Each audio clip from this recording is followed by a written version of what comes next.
শয়তান, আমার দেহ পাবি, মন পাবি, মাগার চোখ সরাতে পারবি না। আরে ধুর, আপনি থামেন তো। রাখেন আপনার দেহ মন। আপু, এবার কিন্তু একটু বেশি বেশি হয়ে যাচ্ছে। তাই নাকি? আজকে রাত্রে তো অনেক বেশি কিছুই হওয়ার সম্ভাবনা আছে। আমার সোনার চাঁদ পিতলা ঘুঘু, দেখতে থাকো আজকে রাত্রে কি হয়। রাতে আবার কি হবে?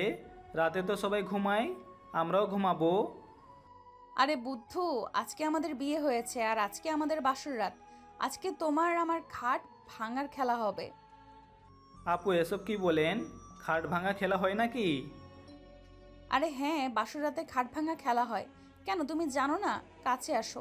আমার ঠোঁটগুলো কেমন শুকিয়ে গেছে এই 3 দিনে। ঠোঁটগুলো চুষি ভিজিয়ে দাও তো জান। না আপু, আমি এটা পারবো না। কেন পারবে না আমার ঠোঁট জোড়া চুষি খেতে? তোমার ঠোঁটে এত লিপস্টিক, আমি চুষে খেতে পারবো না। আমার পেট খারাপ করবে। খাচ্চর বেটা দাঁড়া, তোরে তো আমিই করছি। তোর পেট খারাপ করা বের করাচ্ছি। শালা হাদারাম গাধা কোথাকার। কই ভাবলাম বাসর রাতে স্বামীর আদর পেয়ে কষ্ট দূর করব।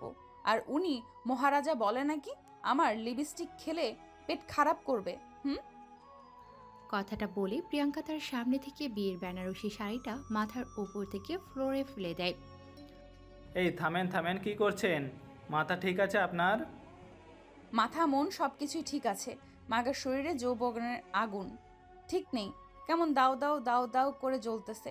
এই দেখো, তুমি তুমি নিজেও শুনতে পারবা এই দাও দাও করে পুরো চুরমার হওয়ার শব্দ। কথাটা বলেই প্রিয়াঙ্কা তার শুধু বেনারসি শাড়ির নিচে ব্লাউজের ওপরে আবদুলের মাথা চেপে ধরল একেবারে, মানে বুকের মাঝামাঝি। ওরে আল্লাহ রে, মরে গেলাম গো, বাঁচাও গো।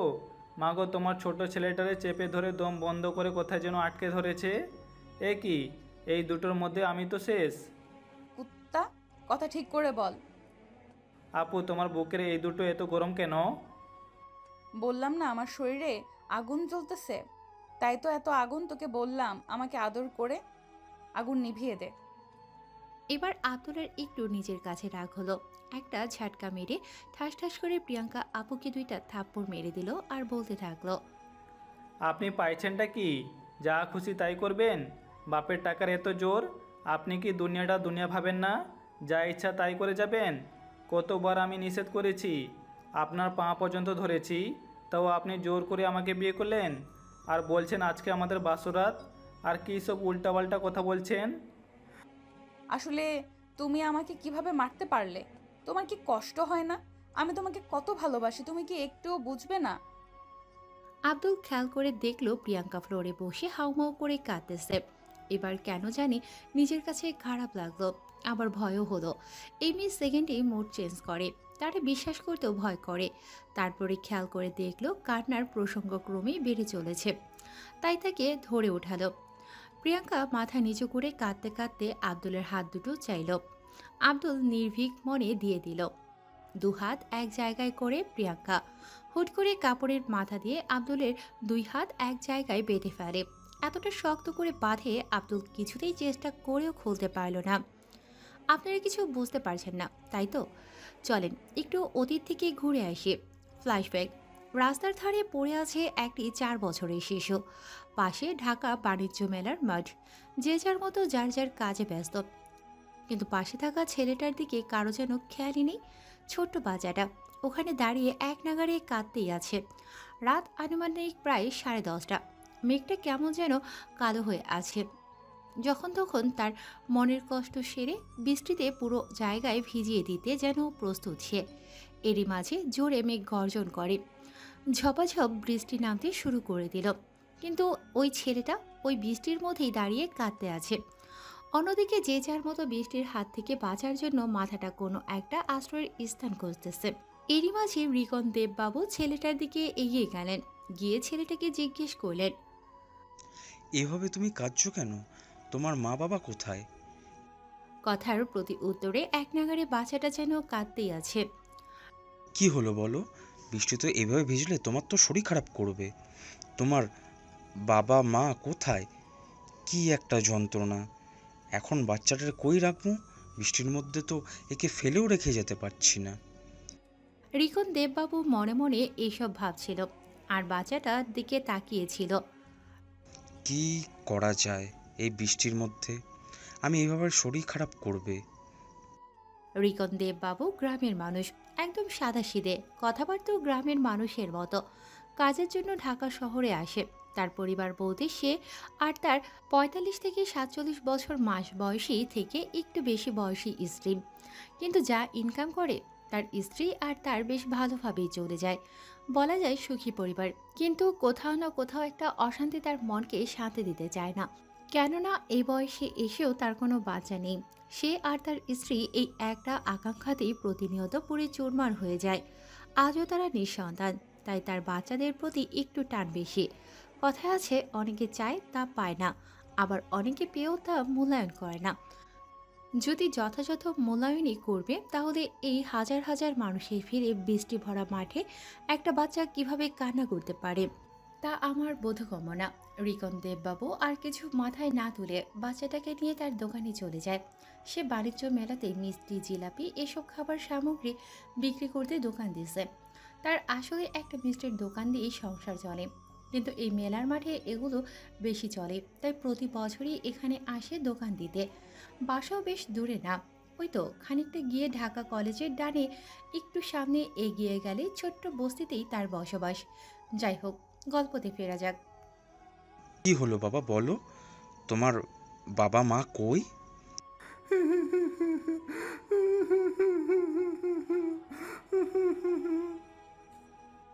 এইভাবে কান্না করলে তো বাচ্চাটার শরীর খারাপ করবে, এমনিতেই ভিজে গেছে। দেখি বাবা।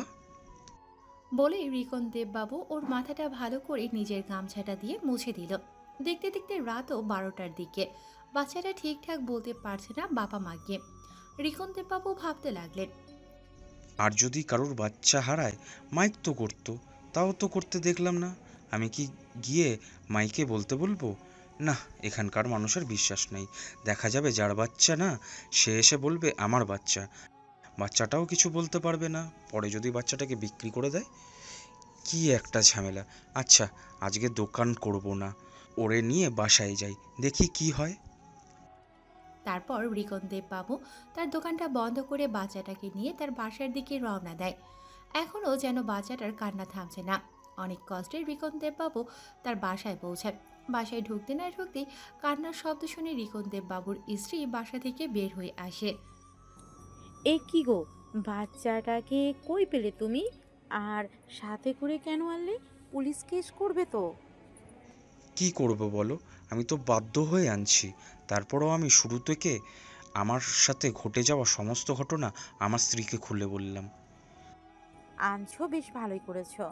বাবা, কি লাল ফুটফুটে সুন্দর বাচ্চাটা! পোশাক আশাক দেখে তো মনে হচ্ছে বেশ বড় ঘরের ছেলে।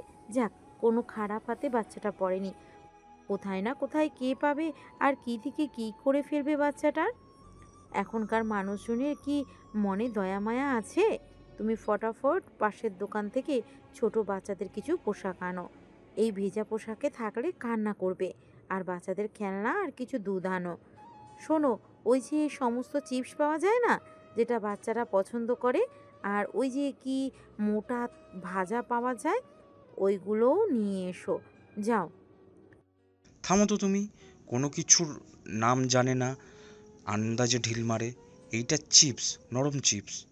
আর মোটা ভাজা জীবনেও নাম শুনলাম না। এইসব কথা কই পাও তুমি? আসছে আমার থেকে বড় পণ্ডিত। তোমারে যা বললাম তাই করো। ওরে বাবা, বেটা, কান্দে না কান্দে না, এক্ষুনি তোমাকে এত এত মজার খাবার দেব। কথাটা বলে রিকন দেববাবুর স্ত্রী বাচ্চাটাকে কোলে তুলে গালে চুমু খেতে খেতে রুমে চলে যায়। আর এইদিকে রিকন দেববাবু অবাক দৃষ্টিতে তাকিয়ে থাকে তার স্ত্রীর দিকে। এত খুশি মুখটা এতদিন পরে দেখতে পায়। আজ যেন তার বুকের কোনো একটা জায়গায় পরিপূর্ণ সুখ অনুভব হচ্ছে। সে আর দেরি করে না, মাথা থেকে সেসব ঝেড়ে ফেলে। লুঙ্গিটা অর্ধেও হাঁটুর উপরে তোলে, যাতে বৃষ্টির কাদায় লুঙ্গিটা ভিজে না যায়। লুঙ্গিটা ২ হাত দিয়ে ধরে মারে এক দৌড়। এক দৌড়ে আসে দোকানে। দোকানে এসে দোকানদারকে বাচ্চাদের খাবার কে কি খায় জিজ্ঞেস করে। দোকানদার যা যা বলে সব একেবারে নিয়ে নেয়। সবকিছু ব্যাগ ভরে এক দৌড়ে বাসায় চলে আসে। এটাই হয়তো একটা বাবা মায়ের ভালোবাসা। যাদের সন্তান নেই তারা একটা সন্তান পেলে যে কত খুশি হয় এতটুকু থেকেই আমরা বুঝতে পারি এবং অনুধাবন করতে পারি। আবার অনেকে আছে বাচ্চাদেরকে মারে, অত্যাচার করে, আবার মানুষই মনে করে না, বোঝা মনে করে। তাই আপনি আপনার বাচ্চার যত্ন নেন, খেয়াল রাখেন। আপনি যেটা পেয়ে আজকে অবহেলা করছেন, অনেকে এটা পাওয়ার জন্য বছরের পর বছর আপ্রাণ চেষ্টা করছে। যাই হোক, গল্পে ফেরা যাক। এগো, আসছো তুমি? আমি তো আপাতত ওর ভেজা কাপড়গুলো পরিবর্তন করে শুকনো ওড়না দিয়ে ওর শরীরটা ঢেকে দিলাম। তারপর কোলে নিয়ে একটু আদর করতে করতেই ও দেখলাম ঘুমিয়ে পড়েছে। হয়তো শরীরটা অনেক দুর্বল, তার উপরে বৃষ্টিতে ভিজেছে। কিন্তু আমি তো একটা জিনিস দেখে আমার ভয় করছে। এই বাচ্চাটা তো মুসলিম ঘরের কোনো ছেলের, আর আমরা তো হিন্দু। তুমি বুঝলে কেমন করে? এই দেখো তুমি, মুসলিমরা বাচ্চাদের ছোটবেলায় যে শূন্যতে খাতনা করে না কি যেন একটা অনুষ্ঠান করে, বাচ্চার তো লিঙ্গের মাথায় এমন মনে হচ্ছে। দেখি দেখি বলে আমি কাছে গিয়ে দেখলাম সত্যিই তো ছোট্ট বাচ্চাদের হিন্দুদের এমন থাকে না। এত একটা কেটে কিভাবে সুন্দর করে উপরে গোছানোর মতো মাথা। একটা মুসলিম ঘরের সন্তান তো আমি শিওর 100%। তাহলে এখন কি করবা? বাচ্চাটাকে আগে সুস্থ করি, তারপর গিয়ে পুলিশ স্টেশনে গিয়ে আসবো। আরে বাচ্চাটা খুঁজে তার বাবা মার কাছে গিয়ে পৌঁছে দেব। বাচ্চাটা যদি কেউ না থাকে তখন কি আমরা একে রাখতে পারবো? আমরা একে অনেক যত্ন করব। কি গো, অনেক দিনই তো হলো বাচ্চাটার, কি করবে? এসব কথা স্বপ্নেও ভেবো না। পরের বাচ্চাকে আমরা কেন রাখবো? প্রতি উত্তরে রিকন দেববাবুর স্ত্রী মাথাটাকে নিচু করে ফেলে আর চুপচাপ থাকে। বাচ্চাটাকে নতুন প্যান্ট পরিয়ে দেয়। এভাবে চলতে থাকে অনেকগুলো দিন, প্রায় এক সপ্তাহ অতিক্রম। বাচ্চাটা তাদের পরিবারের সাথে একদম মিশে গেছে। বাচ্চাটা আর তেমন যেন কাঁদে না, একদম তাদের সাথে খায়। রিকন দেববাবুর স্ত্রীকে মই মই করে বলে। রিকন দেববাবু যেন অনেক খুশি, তারা দুজন বাচ্চাটাকে এতটা যত্নে রাখছে। একটা সেকেন্ডের জন্য তারা চোখের আড়াল করতে দেয় না বাচ্চাটাকে। যেই রিকন দেববাবু আগের রাত 10টার আগে বাড়ি আসতো না কাজ সেরে, এই রিকন দেববাবু বিকেল 3টা বাজতে বাজতে বাড়ি এসে হাজির। তার বউ জিজ্ঞাসা করলে এ বাহানা ও বাহানা, বেচাকেনা হয় না বলে কাটিয়ে দেয়। মূলত সে বাচ্চাটার সাথে সময় কাটানোর জন্যই তাড়াতাড়ি বাড়ি চলে আসে। অনেকদিন যাওয়ার পরে রিকন দেববাবুর স্ত্রীটাও এই বিষয়টা বুঝতে পারে, আর কিছু বলে না। সে শুধু মুচকি হাসে। তারা দুজনে একসাথে বাচ্চাটাকে খাওয়ায়। দুজন যেন কেমন বাচ্চা হয়ে গেছে। ছোট ছোট খেলনা নিয়ে বাচ্চাটার সাথে দুজন খেলা করে, হামাগুড়ি দিয়ে বাঘ ভালুক খেলে। রিকন দেববাবুর স্ত্রী আবার বাচ্চাটার সাথে চোর পুলিশ খেলে। কত শান্তিতেই যেন আছে। রাত হলে বাচ্চাটা রিকন দেববাবুর স্ত্রীর বুকের মধ্যে থাকবে। রিকন দেববাবু বলে আমাকে জড়িয়ে ঘুমাবে। এ নিয়ে প্রতিনিয়ত এক দুই কথা তো ঝগড়া তাদের মধ্যে হবে। ফলাফলস্বরূপ বাচ্চাটাকে দুজন দুই দিক থেকে জড়িয়ে ধরে ঘুমায়। এবার আসি বর্তমান। এই এক সপ্তাহে বাচ্চাটা যেন তাদের এতটা আপন হয়ে গেছে, তারা ভুলে গেছে বাচ্চাটাকে ফিরিয়ে দিতে হবে। রিকন দেববাবু এখন তার দোকানে কাজ করছে, তার পাশের দোকানদার। শুনছো বাবু, দেশের অবস্থা কোথায় এসে দাঁড়ালো? শুনলাম মানুষ নাকি কিডন্যাপ করছে, এমন কিছু ছোট ছোট বাচ্চাদেরও কারা যেন ধরে নিয়ে যাচ্ছে। এসব কাজ নাকি পুলিশ আবার সাথে সাপোর্টও করে। তা নাহলে এসব করার সাহস অপরাধীরা কেমন করে পায়? এর সাথে মনে হয় বড় বড় উপর পর্যায়ের লোক জড়িত। তা তো ঠিকই, কী যে একটা অবস্থা। দিন দিন মানুষের যেন পুলিশের উপর থেকে বিশ্বাস উঠে যাচ্ছে। যেখানে পুলিশ এসব বন্ধ করার কথা, সেখানে কেমন শত্রু হয়ে গেছে। তা তো ঠিকই বলছো রানওয়ালা কাকা। কও কি? ও কি গো রিকন দেব বাবু, এভাবে এক মনে কি ভাবছো? ইদানিং শুনছি তুই দোকান থেকে নাকি ছোট ছোট বাচ্চাদের জিনিসপাতি কিনছো। তা কি বৌদির সামনে বাচ্চা হবে নাকি? যাকে বলে আগাম প্রস্তুতি। ও তেমন আর কি বলতে পারে? ও, আপনারা আবার বুঝতে পারতেছেন না রানওয়ালা কাকা আবার কেমন করে হয়। আসলে ওই মানুষটি পান বিক্রি করে। সবাই প্রথমে পানওয়ালা বলতো, কিন্তু সে প্রচুর ক্রিকেট খেলার ভক্ত। তাই ক্রিকেট থেকে রান শব্দ কেটে এনে রানওয়ালা কাকা বলে সবাই। যাই হোক, গল্পে ফেরা যাক। কি রিকন দেব বাবু, 3টা তো বেজে গেল, বাড়ি যাবে নাকি? প্রতিদিন তো এই সময় চলে যাও, এখনো জিনিসপত্র গুছালে না যে? তোমার তো জিলিপি এখনো অনেক রয়ে গেল। না গো, আজকে আর দোকানে বসবো না। ওই 2-1 কেজির মতো হবে, বাড়ি নিয়ে যাই, একসাথে খাওয়া যাবে তোমার বৌদির সাথে। আর কি, তোমরা চাইলে 2-1টা খাইতে পারো, সমস্যা নাই, পয়সা লাগবে না। কথাটা বলে রিকন দেববাবু তাদের হাতে কিছু জিলাপি ধরিয়ে দেয়। এরপর রিকন দেববাবু সব কিছু গুছিয়ে বাড়ির দিকে রওনা দেয়। কিছুক্ষণ পর বাড়িতেও চলে আসে। বাড়িতে এসেই হাত মুখ ধুয়ে রুমে প্রবেশ করে। ঘরে ঢুকতেই বাচ্চাটা দৌড়ে এসে রিকন দেববাবুর কোলে ওঠে। বিষয়টা বেশ ভালোই লাগে রিকন দেববাবুর। এতদিন চলে গেল, তাও বাচ্চাটার কোনো নাম দিতে পারল না। পরের বাচ্চা সাহস করে নাম কেমন করে দেয়। তখনই রিকন দেববাবুর স্ত্রী এসে বলল, ভাবছি পুলিশ স্টেশনে দেব। হ্যাঁ, তাই করো। কেননা কোনো মায়ের বাচ্চা না জানি তার কি অবস্থা। বাচ্চাটা এখন সুস্থ, তুমি চাইলে দিতে পারো। মন খারাপ করে কথাগুলো বলছিল।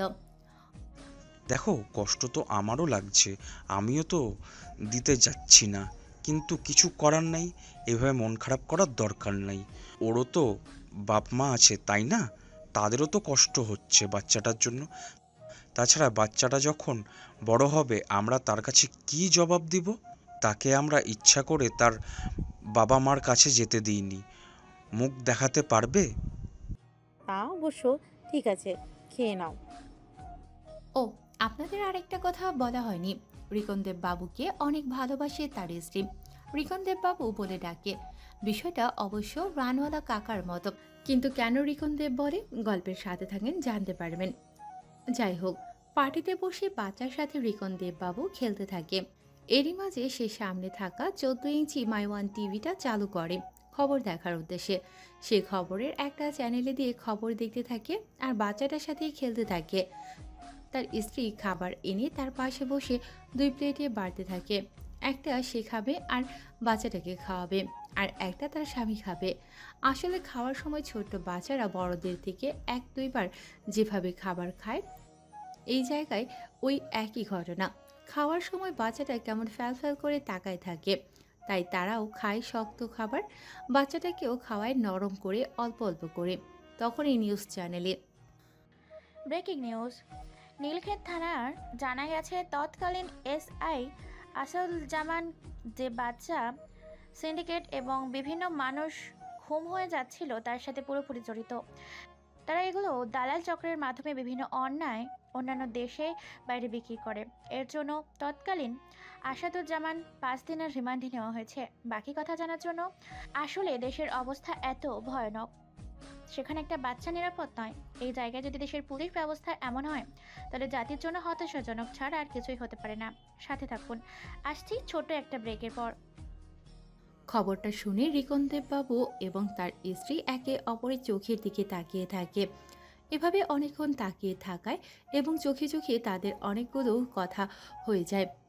ওই যে হয় না, কিছু কিছু সময় চোখের ভাষা এক হয়ে যায়। এই ঘটনা ও ওই একই রকম। তারা খাবারটা খেয়ে বাচ্চাটাকে নিয়ে ঘুমোতে যায়। কিছুক্ষণ পরে বাচ্চাটা ঘুমিয়ে যায়। এরপরে একে অপরের দিকে তাকিয়ে তারা বলতে থাকে, দেশের যা অবস্থা, এইভাবে বাচ্চাটা দেওয়া ঠিক হবে না। কোথায় না কোথায় একটা বিপদ হয়ে যাবে। আর আমি এমন একটা সোনার টুকরো ছেলে, কোনো বিপদ মেনে নিতে পারবো না। এতটুকু সময়ে তোমার এত ভালোবাসা বাচ্চাটার প্রতি, তাহলে আমি সারাক্ষণ ওর সাথে থাকছি। আমার কতটা ভালোবাসা থাকতে পারে? যখন ও চলে যাবে শুনছি আমার বুকের ভিতরটা চুরমার করে ভাঙতে থাকে। আমরা ওকে যত্ন আদরে মানুষের মতো মানুষ করে তুলব। কোনো বিপদ আপদ থেকে ওকে ছুতে দেব না। কথা তো তা না, কথা হচ্ছে এইটা, এইখানে থাকলে অনেক মানুষ সন্দেহ করবে বাচ্চাটা কই পেলাম, উত্তর কি দিবে। এখানে থাকা যাবে না। ভাবছি দোকানটা বিক্রি করে ওরে নিয়ে আমরা অন্য কোথাও জায়গায় নতুন একটা বাসা নিয়ে চলে যাব। এখানে আমাদের সুখের পরিবার গড়ে তুলব, যেখানে থাকবে না আর কোনো কষ্টের ছাপ, আর না থাকবে না পাওয়ার আকাঙ্ক্ষা। বাচ্চাটা মনে হয় উপরওয়ালা আমাদের ভালোবেসে দিয়েছে। আমারও তাই মনে হয় গো। না হয় এত বছর পর এইভাবে কেন হবে? আমার লক্ষ্মী ছেলে, আজ ওকে ওর নাম আব্দুল রাখবো। কিন্তু আব্দুল নাম তো মুসলিম ছেলেদের হয়, ওই নাম রাখবে যে? আজ থেকে ওর নাম আব্দুল রাখবো। ও হয়তো আমাদের ছেলে হতে পারে, কিন্তু ওর অতীত একেবারে কি আমরা মুছে দিব? আমরা ওকে ভালোবাসতে পারি, নিজেদের ছেলে করে রাখতে পারি, কিন্তু সৃষ্টিকর্তা ওকে যেভাবে যেখানে দিচ্ছে সেখানে স্মৃতি হিসেবে, অর্থাৎ ও তো মুসলিম ঘরের সন্তান, তাই ওর নাম মুসলমান নামই রাখলাম।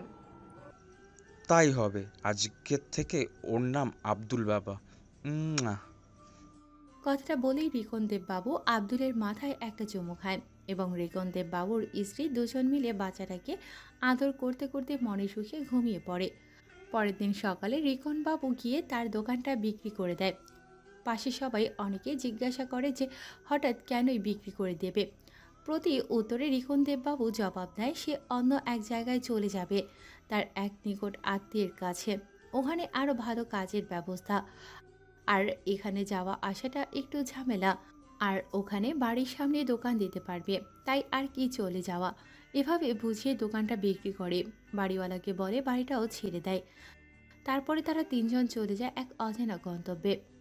অনেকবার তারা ভেবেছে তাদের পরিচিত দাদা বা কোনো আত্মীয়ের বাসায় যাবে, কিন্তু ওই যে একটা ভয়, বাচ্চাটাকে নিয়ে হাজারটা প্রশ্ন, তাই তারা ওখান থেকে সোজা চলে যায় ঢাকা মিরপুর 2-এ একটুখানি ভিতরে ছোট্ট একটা বাসা ভাড়া নেয়। অবশ্য তুলনামূলক তারা আগের বাসা থেকে এই বাসাটার ভাড়া একটু বেশি। বাসাটা মিরপুর 2-এর দই ফুচকার মোড়ে একটু ভেতরে। নতুন বাসায় এসে সব কিছু ভালোভাবে গোছগাছ করে নেয়। তাদের নতুন জীবন সব কিছু নতুন করে সাজিয়ে গুছিয়ে নেয় এবং তাদের নিয়ে কেউ কোনো প্রশ্ন করার মতো কেউ থাকলো না আর। প্রশ্ন করবেই বা কেন? ঢাকা শহর এমন একটা জায়গা যেখানে এক ফ্ল্যাটের মানুষ পাশের ফ্ল্যাটে কারা থাকে তাদের মুখ পর্যন্ত দেখে না, জানি না তাদের পাশে কারাই থাকে। যে যার মতো জীবন নিয়ে ব্যস্ত, কেউ কারো খোঁজ রাখার চেষ্টাও করে না। এটাই ঢাকা শহর। আপনি বিপদে পড়লে আপনার পাশে এসে দাঁড়াতে কাউকে দেখবেন না।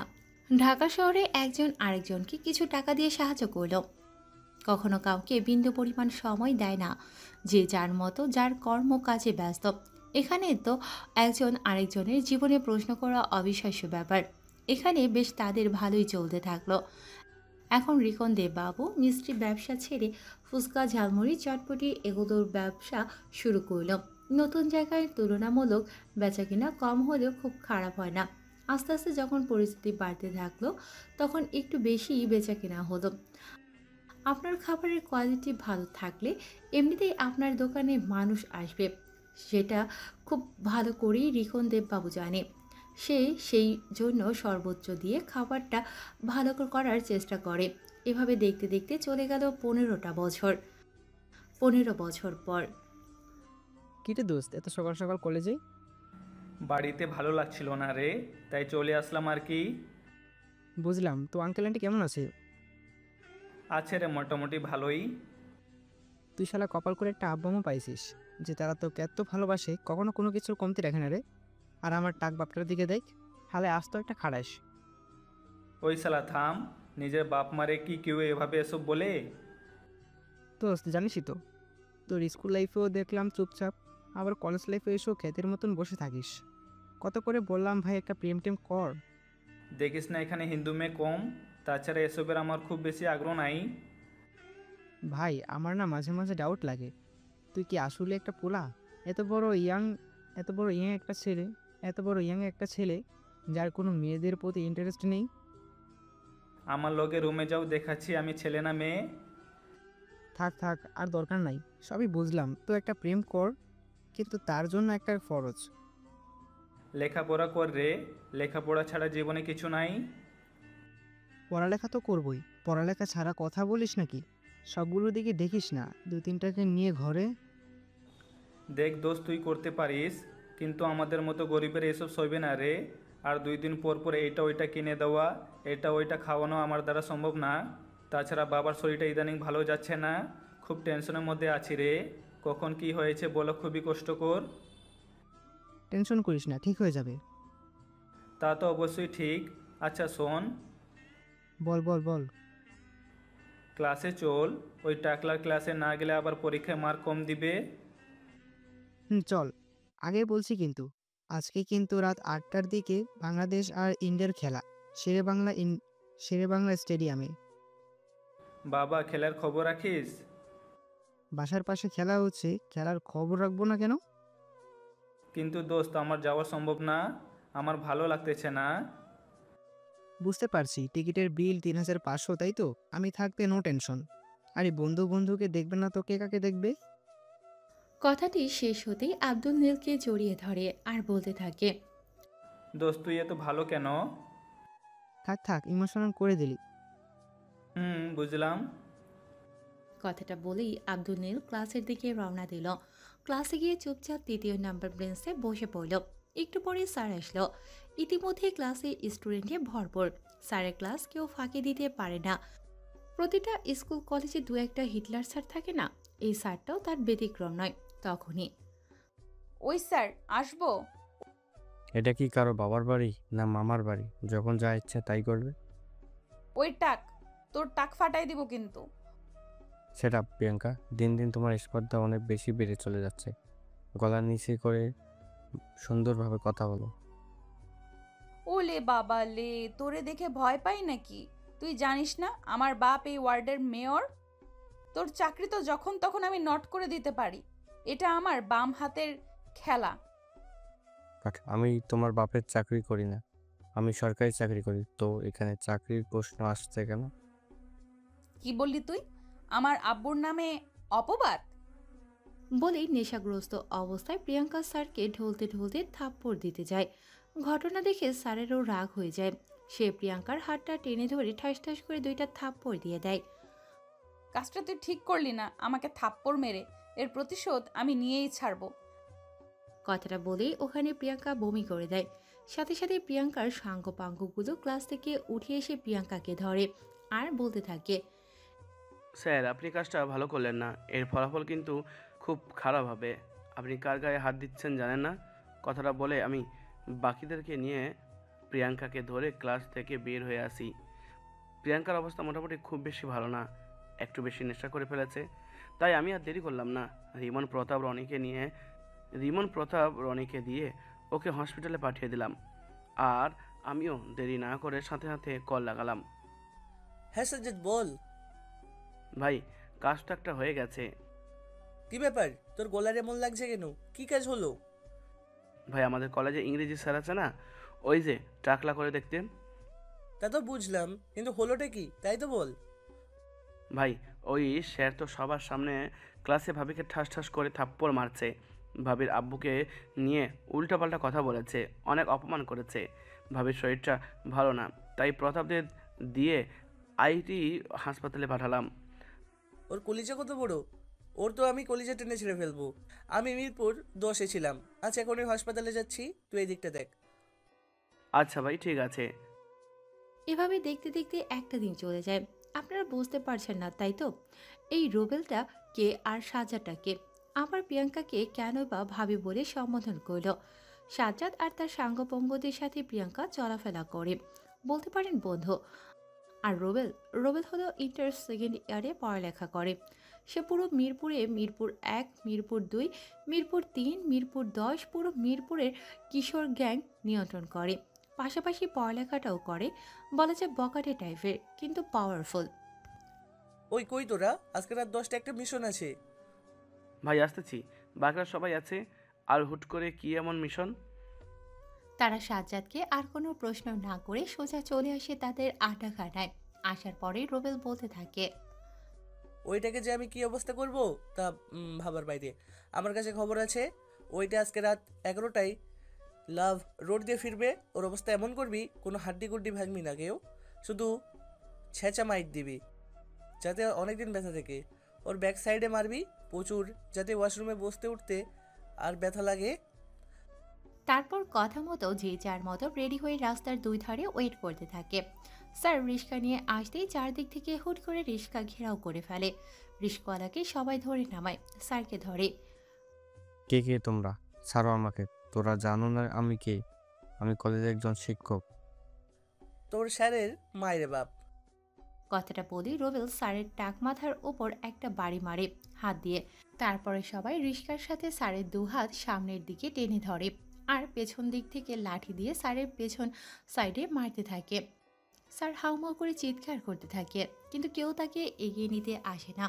এভাবে 5 মিনিট খানিক মারার পরে শোন, আজকে তোকে এইটুকু মারলাম, কালকে যদি প্রিয়াঙ্কার কাছে হাঁটু গেড়ে বসে কলেজের সবার সামনে মাফ না চেয়েছিস, তোর হাড্ডি ভেঙে গুঁড়ো গুঁড়ো করে ফেলবো। নাম কি আমার? রুবেল। জানিস তো আমি কত ভয়ানক। স্যার বলে বেশি কিছুই বললাম না। আর ভুলেও যদি থানায় কোনো কিছু মামলা বা কিছু করিস আর কাউকে বলিস, তো তোর মোটা করে ক্লাস 9-এ পড়া একটা মেয়ে আছে না, মাথা তো তোল। বলি রুবেল স্যারের মাথাটা টেনে ধরে 2 হাত দিয়ে একটা রাস্তার দিকে ধরল। দেখ দেখ, ওই মোড় দিয়েই কিন্তু তোর মেয়ে যায়। দেখা যাচ্ছে কোনো একদিন তোর মেয়েকে হুট করে আর পাওয়া যাচ্ছে না, তারপর খবর পেলি তোর মেয়েকে কারা যেন সম্বদ্ধভাবে 10-15 জন ছেড়ে ছেড়ে খাইছে। বুঝতে পারলি? বাবা, আমাকে মাফ করো। আমি আমি জীবনে বলবো না প্রিয়াঙ্কাকে আর কখনো কিছু। আর কালকেই মাপ চেয়ে নেব। নাম কি আমার? রুবেল। কথাটা মনে রাখিস। এ মামা, রিক্সা করে বাড়ি পর্যন্ত পৌঁছে দাও। রুবেল কথাটা বলে দলের সবাইকে নিয়ে ওখান থেকে চলে আসলো আর রিক্সা করে উক্ত মধ্যবয়স্ক মানুষটাকে তার বাসায় পৌঁছে না দিয়ে রিক্সাওয়ালা সোজা ডক্টরের কাছে নিয়ে যায়। ডক্টর থেকে হালকা ট্রিটমেন্ট নিয়ে সোজা তার বাসায় পৌঁছে দেয়। স্যার তাকে খুশি হয়ে মন খুলে দোয়া করে এবং তার কিছু সম্মানী পারিশ্রমিক দেয়। আসলে যে দেশের শিক্ষা ব্যবস্থা এমন, কিশোর গ্যাংয়ের সাথে জড়িত ছাত্রছাত্রীদের সেখানে শাসন করা আর কিছু বলা তো নিতান্তই হাস্যকর। ছোট্ট একটা কথা থেকে কত বড় কাহিনী ঘটে গেল। অন্যদিকে কি ব্যাপার প্রিয়াঙ্কা, কালকে শুনলাম তুমি নাকি হাসপাতালে ছিলে? আব্বু গো, তুমি বিশ্বাস করো, ওই স্যার আমাকে সবার সামনে থাপ্পড় দিতে দিতে মেরে ফেলার মতো অবস্থা। এমনকি আমার মুখ দিয়ে বমি পর্যন্ত হয়ে গেছে। দেখো, মনে হচ্ছে দাঁত নড়ছে। তোমার মেয়ের কোনো সম্মান থাকলো না গো। কলেজের সবাই আমাকে নিয়ে হাসাহাসি করে। তোমার মেয়েকে এইভাবে অপমান করলো, মনে হচ্ছে এই জীবন শেষ করে দেই।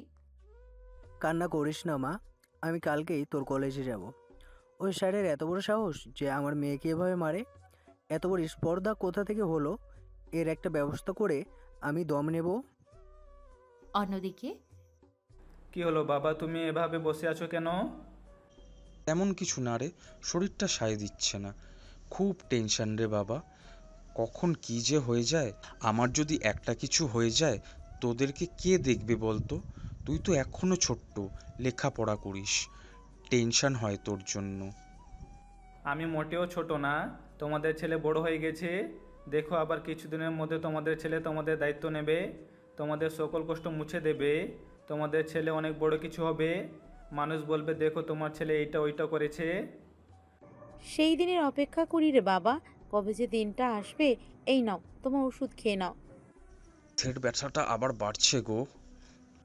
মা, বাবার এমনিতে প্রেশার বেশি, এভাবে টেনশন করতে তুমি কি নিষেধ করবে?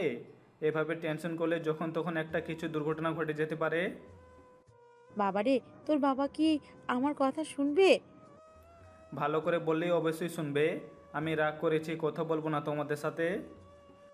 আমি ওকে কাছে টেনে ওর কপালে একটা চুমু খাই আর বলতে থাকি, আচ্ছা বাবা, চিন্তা করব না, এবার খুশি?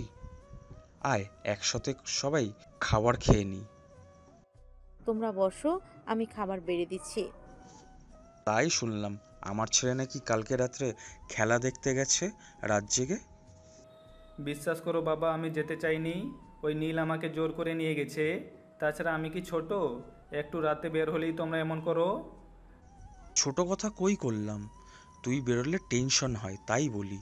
যেদিন তুই বাবা হতে পারবি সেদিন বুঝবি বাবারা কেন টেনশন করে। তা কালকে কারা জিতলো শুনি? জানো বাবা, এই তামিম ইকবালের দলে নেই কি জন্য কে জানে। মনে হয় কয়টায় চান্স পাইছে, পরপর 11টা বল ডট খাইছে। তারপরে জোরে একটা মারতে গিয়ে বোল্ড। এই ওপেনিংয়ের জন্য এই অবস্থা বাংলাদেশের টিমটা। এভাবে তারা 3জন গল্প করতে করতে খেতে থাকে। এটাকেই হয়তো বলে সুখী পরিবার, যেখানে টেনশন ডিপ্রেশন কোনো কিছু নাই। কি আছে কি নাই সেটা নিয়ে কোনো চিন্তা ভাবনা নাই।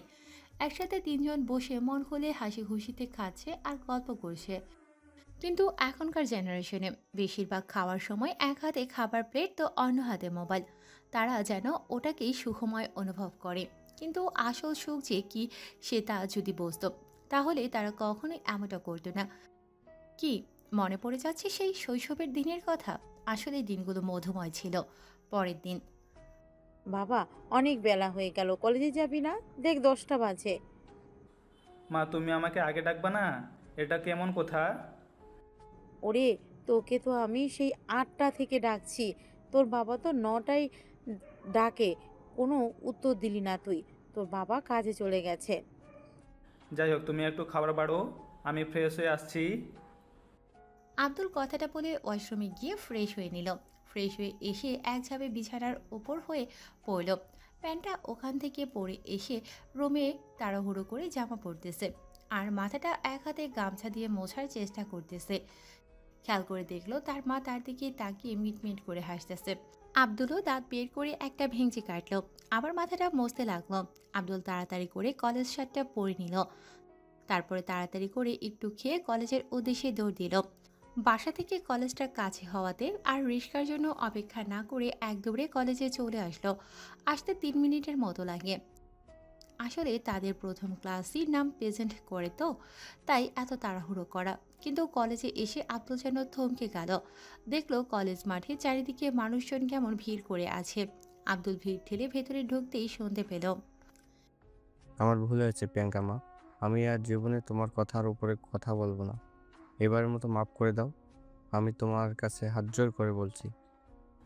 আমি স্যারের দিকে তাকায় দেখলাম স্যারের চশমা দিয়ে টপ টপ করে পানি পড়ছে। আসলে শিক্ষার্থীদের সামনে এভাবে একটা টিচারের অপমান সত্যি কষ্টদায়ক। তার ওপরে শুনছি কাল রাতে কারা যেন স্যারকে প্রচুর মারধর করেছে। তবে এই ঘটনার পরে বুঝতে আর দেরি হইল না যে এসব কাজের কাজ। তখন একজন বলে উঠল, আপনি জানেন না আমি এই এরিয়ার মেয়র? আপনার সাহস হয় কী করে আমার মেয়ের গায়ে থাপ্পড় মারা? তাকে হাসপাতালে পর্যন্ত পাঠিয়ে দিয়েছেন। আপনার নামে তো পুলিশ কেস করব। আপনার তো স্যার হওয়ার কোনো যোগ্যতা নেই, যখন তখন একটা বাচ্চা মার্ডার করে দিবেন। আপনাকে কলেজ থেকে তো দ্রুতই বাদ দেওয়া দরকার। হাত জোর করে বলছি আপনাকে মেয়র সাহেব, আমার একটা পরিবার আছে। এখন এই মুহূর্তে এই বয়সে নতুন কোনো চাকরি আমার পক্ষে করা সম্ভব না। আমার শরীরে সেই শক্তিটুকু আর নেই। আপনি দয়া করে আমার প্রতি দয়াশীল হন। হ্যাঁ, আপনার কত বড় স্পর্ধা! প্রিয়াঙ্কা মা, তুমি কিছু বলো, এবারের মতো আমাকে মাফ করে দাও। বাবা, এবারের মতো মাফ করে দাও। এইভাবে যেহেতু বলছে, তার মানে আর কখনো এসব করবে না। আর কখনো কোনো ছাত্রছাত্রীর গায়ে হাত দেওয়া তো দূরের কথা, কোনো কথা বলতে গেলে আশা করি 2বার ভাববেন। শুধু তুই বলে ছেড়ে দিলাম। এই, আপনারা এখানেই দাঁড়াই কি নাটক দেখতেছেন? যে যার ক্লাসে যান। এরপর যে যার ক্লাসে চলে যায়। স্যার মাথা নিচের দিকে করে তার কক্ষে চলে যায়। স্যার তার কক্ষে গিয়ে মাথা নিচু করে অঝরে কাঁদতে থাকে আর বাকি শিক্ষক শিক্ষিকারা স্যারকে বোঝাতে থাকে। এভাবে ওইদিকে আরও কিছুক্ষণ সময় চলে যায়। এদিকে প্রিয়াঙ্কার আব্বু ও কলেজ থেকে চলে যায়। শিক্ষার্থীরাও যে যার ক্লাসে চলে যায়। গিয়ে কত শত কথা, এই ওর সাথে ওই হয় না, কোনো একটা ঘটনা ঘটে গেলে এই বিষয়ে আলাপ রচনা, ওই আর কি। এদিকে প্রিয়াঙ্কা সোজা বকুল ফুল গাছতলার নিচে চলে আসে। এখানেই তারা তার বন্ধুদের সাথে আড্ডা দেয়।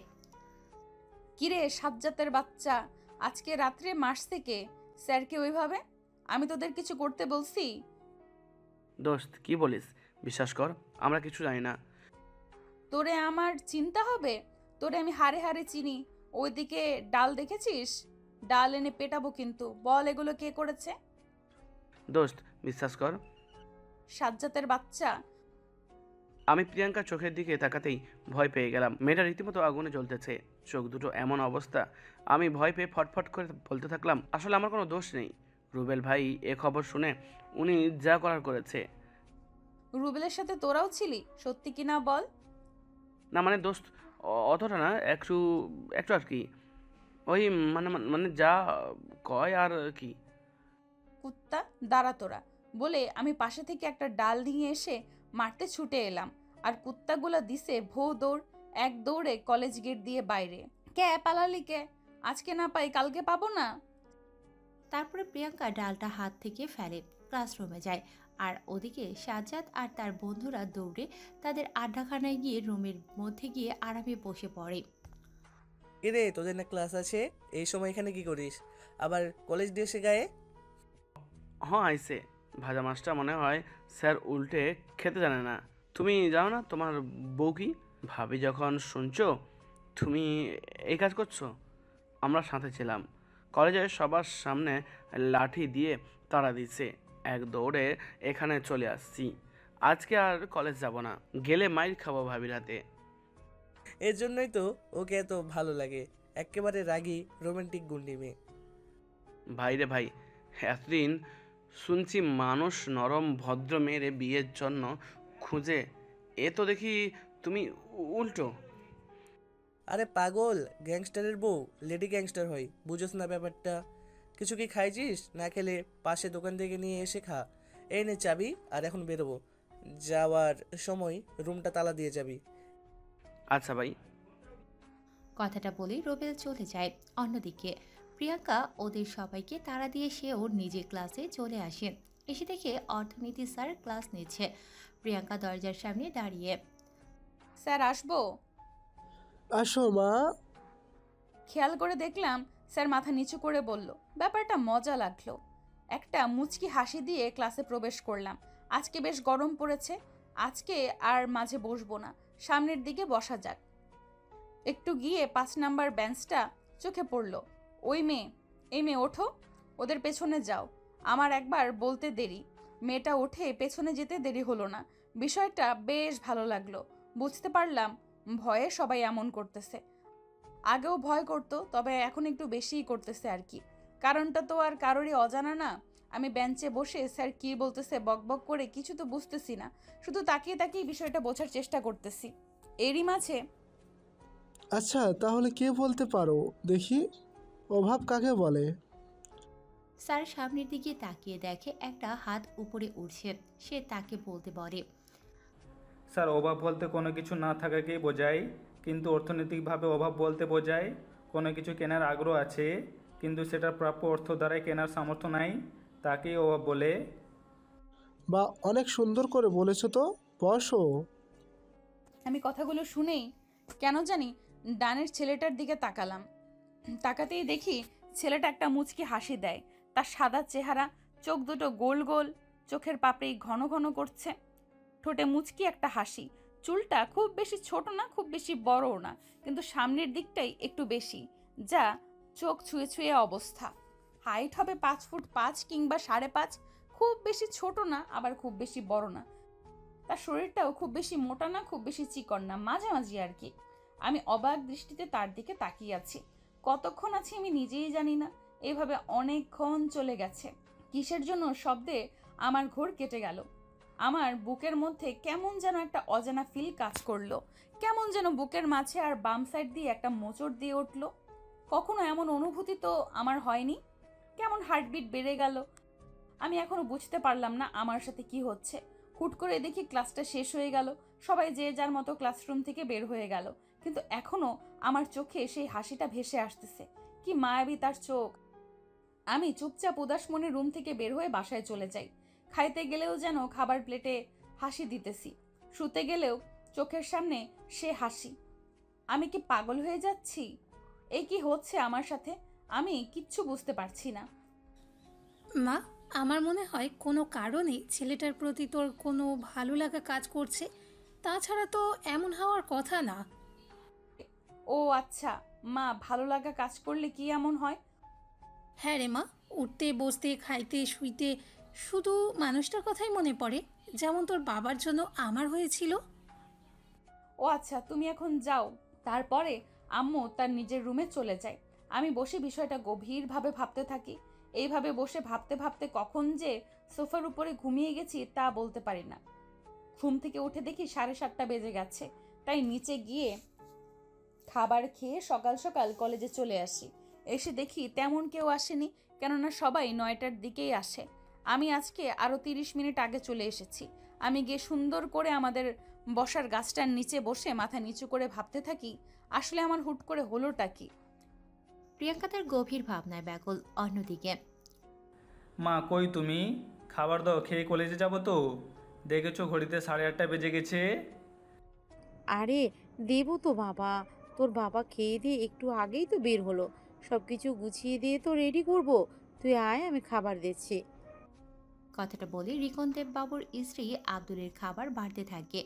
এরই মাঝে পাশে থাকা ফোনটা বেজে ওঠে। দেখ তো বাবা, কে ফোন দিয়েছে? আব্দুল ফোনটা হাতে নিয়ে দেখে আননোন নাম্বার থেকে ফোন। আব্দুল সাথে সাথে ফোনটা ধরে। হ্যালো, কে বলছেন? আসলে এই ফোনের মালিক যিনি একটু আগেই বাসের সাথে অ্যাক্সিডেন্ট করছে। তার পায়ের অবস্থা খুব খারাপ। আমরা তাকে ধরে ঢাকা মেডিকেলে পাঠিয়ে দিয়েছি। আপনারা দ্রুত যোগাযোগ করুন। অপর পাশের কথাগুলো শুনে আব্দুলের হাত থরথর করে কাঁপতে থাকে।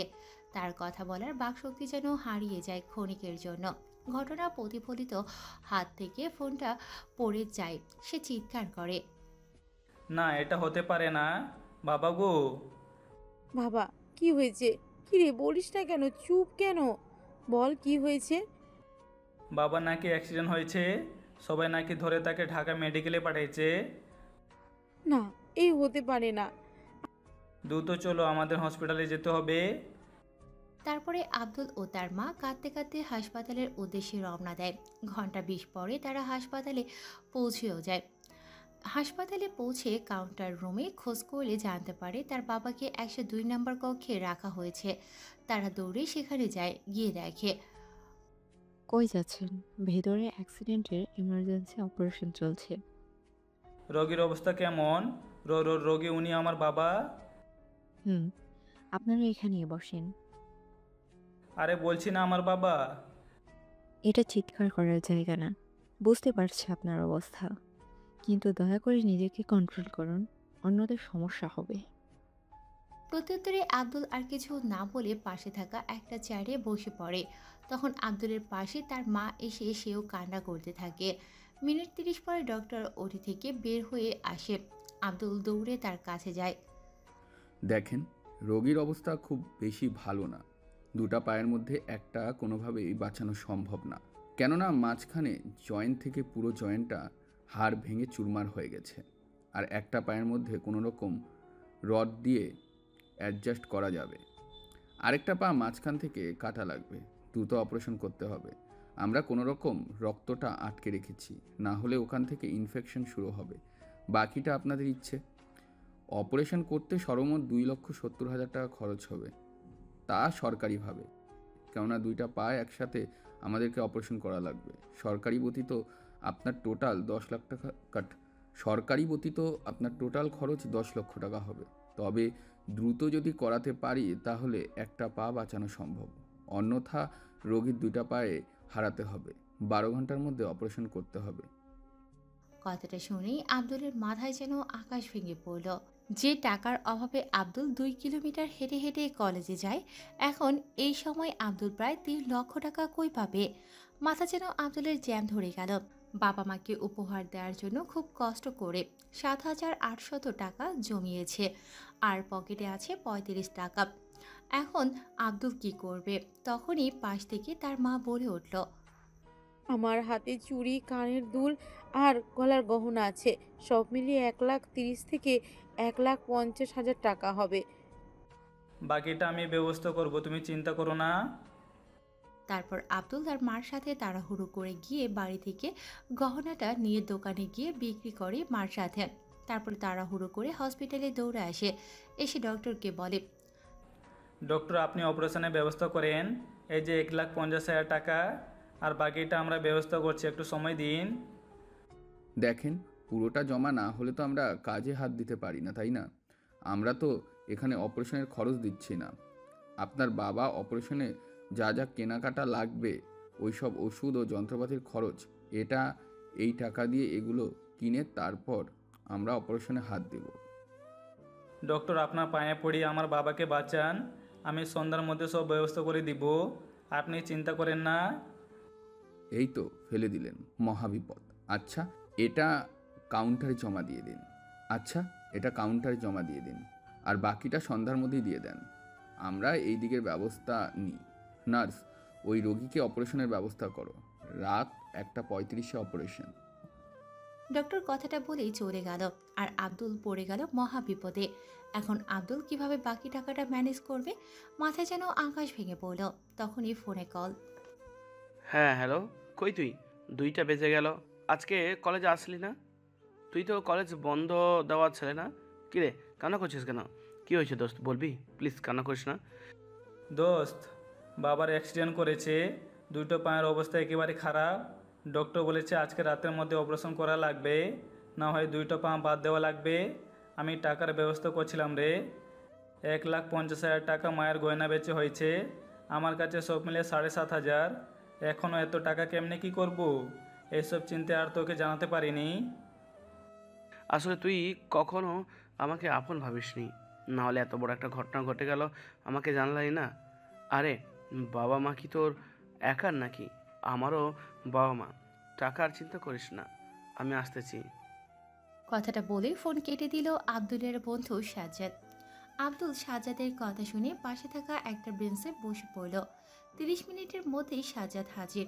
সাজ্জাদ ওর ব্যাগ থেকে 1,50,000 টাকা বের করে আব্দুলের হাতে দেয়। আব্দুল অনেকটা অবাক হয়ে জিজ্ঞেস করল, কিরে, হুট করে এতগুলো টাকা কই পেলি? আঙ্কেল তো তোরে হুট করে এতগুলো টাকা দেওয়ার মানুষ না। আরে হয়েছে, বাদ দে। না বলে আমি টাকা নিব না। আসলে আমার বাইকটা রাজ্জাক মামার গ্যারেজে বন্ধ রাখছি 1,50,000 দিয়ে। ওনাকে 3 মাস পরে 1,70,000 দিয়ে বাইকটা ফেরত নিতে হবে। 3 মাসে কোনো একটা ব্যবস্থা করে নেব, কিন্তু এখনই টাকাগুলো খুব বেশি দরকার। 3 মাস বাইক না চালালে আমার কিচ্ছু হবে না। যদি আঙ্কেল জিজ্ঞাসা করে তখন কি বলবি? একটা কথা বুঝ, দিয়ে দিব ভুলভাল একটা। দোস্ত, তুই এত ভালো কেন রে? তোর মতো বন্ধু পাওয়া সত্যি ভাগ্যের ব্যাপার। সত্যি বন্ধু তো কখনো বাদ মানে না। হিন্দু মুসলিম ছেলেটাও একটা সময় ভালো বন্ধু হতে পারে। বন্ধু কখনো জাত ধর্ম দেখে না। বন্ধু সেটা যেখানে স্বার্থ থাকবে না, থাকবে না কোনো চাহিদা। একজন আরেকজনের বিপদে আপদে ছুটে আসবে। জীবনে কোনো জায়গায় সাহায্য না আসলেও যেন এই একটা জায়গায় আত্মবিশ্বাস থাকা জরুরি। আমার যে কোনো বিপদে আমার এই মানুষটা আমার কাছে ছুটে আসবে, সে কখনো স্বার্থ খুঁজবে না। আমাদের চারিপাশে তো বন্ধু অনেকেই থাকে, কিন্তু প্রকৃত বন্ধু খুঁজতে গেলে একটা পাওয়াই সত্যি কষ্টকর। স্বার্থে আঘাত লাগলে সবারই মুখটা বদলে যায়। যত সময় আপনি দিতে পারবেন ভালো, আর না দিতে পারলে কালো।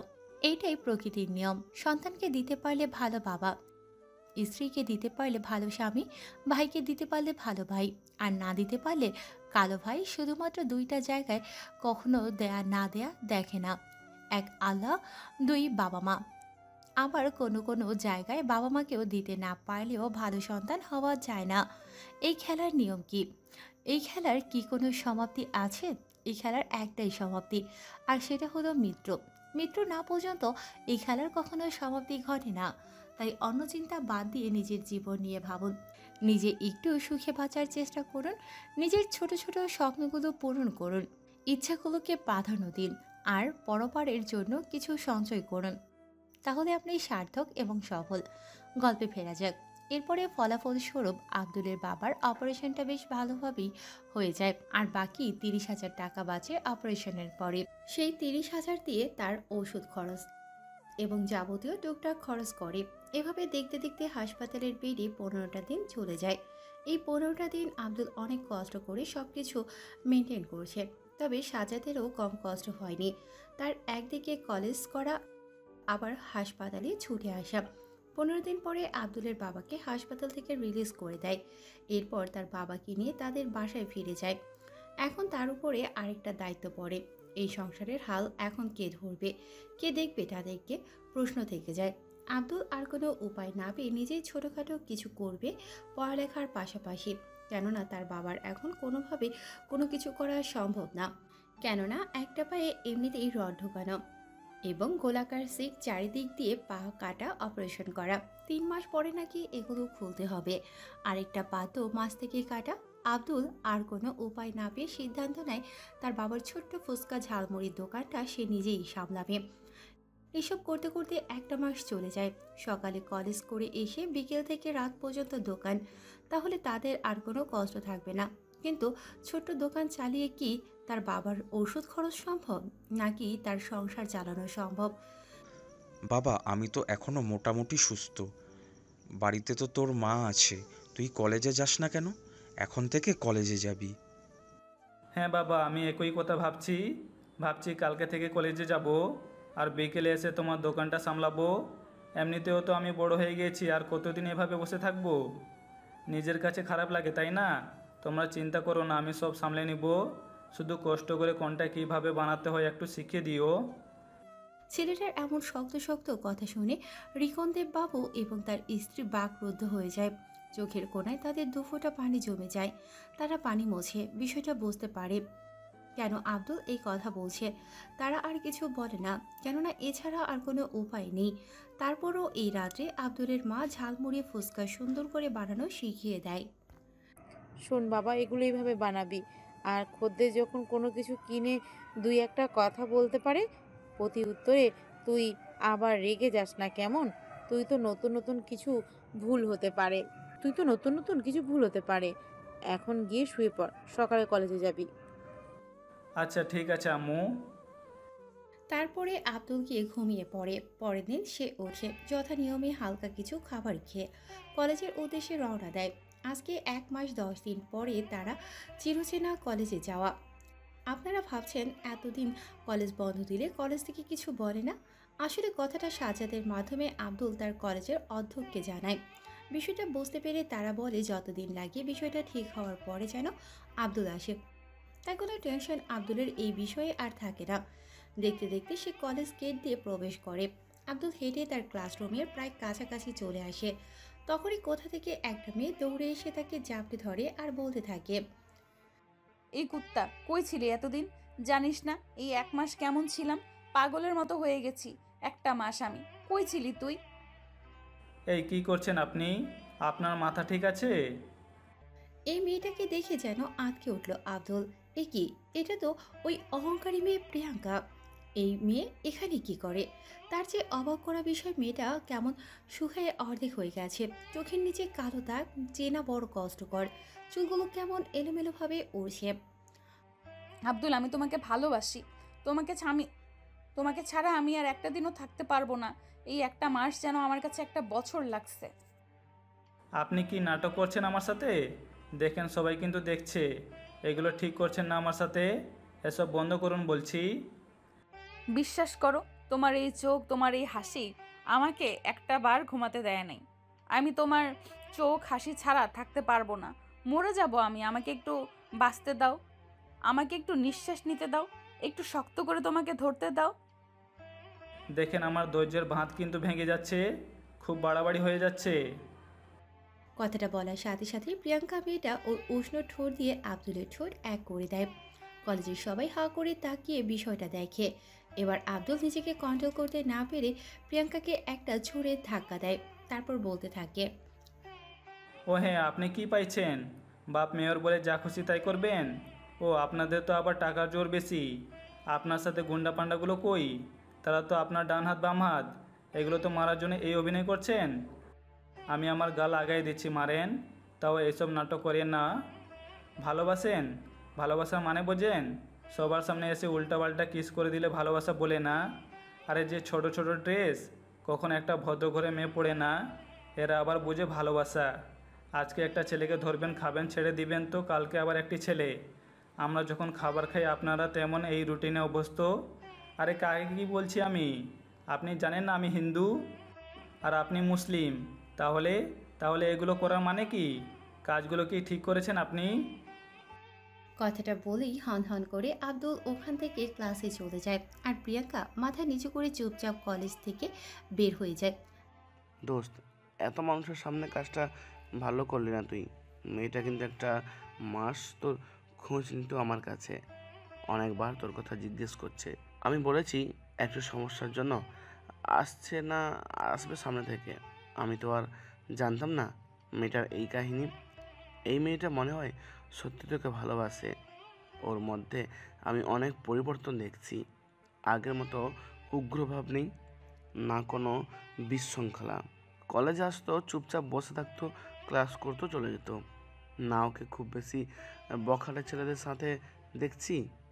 দেখ এখন তোর যা ভালো মনে হয়। তুইও পাগল হলি নাকি?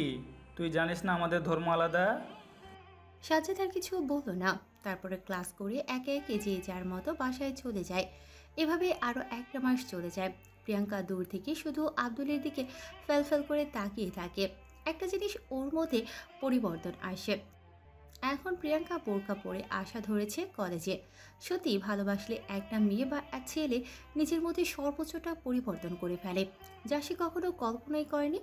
এটাই হয়তো ভালোবাসার শক্তি বা পাওয়ার। আব্দুলের বাচ্চা, মেয়েটাকে আর কত কষ্ট দিবি? কি মেয়ে ছিল, আর কি হয়েছে তোর জন্য দেখেছিস? এই দেখ, গাছের আড়াল থেকে লুকাই লুকাই দেখতেছে। দেখছিস তোর জন্য মেয়েটা বোরখা পরে আশা ধরছে।